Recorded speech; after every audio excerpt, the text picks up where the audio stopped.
તો ફાઇનલી અમે અમરગીરી બાપુના આશ્રમ પૂગવા આવી ગયા છે નીતિનભાઈ. હવે તો મિનિમમ કિલોમીટર બાકી છે. બસ 100 મીટરની દૂરી છે. જ્યાં અમે અમારા આત્માને શાંતિ મળે ને એવા સ્થાને જઈએ છીએ. તો ઠંડક જ અહેસાસ થાય, ઠંડકનો અહેસાસ. એટલે અમરગીરી બાપુનો આશ્રમ કે ત્યાં બધી શાંતિ મળે, એમ સુખ મળે એટલું કે એની કોઈ સીમા જ નહીં.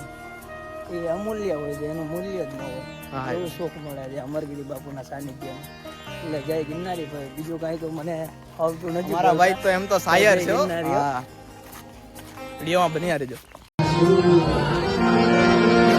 તો કોઈને નૂરી લાગું છું, કોઈને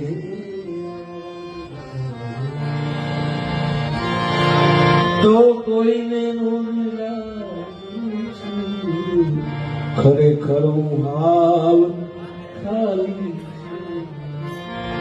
બાવાજી હું તો હાવ ખાલી, સદા પણ ભરપૂર લાગું છું, કોઈને બાવાજી તમારા રૂપની રંગત ભરી છે મારી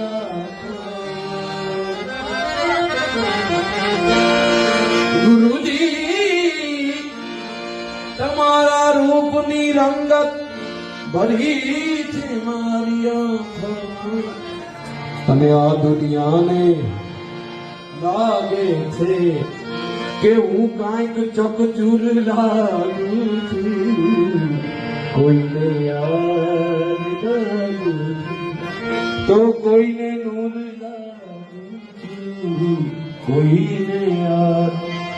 બોલે ગિરનારી મહારાજની.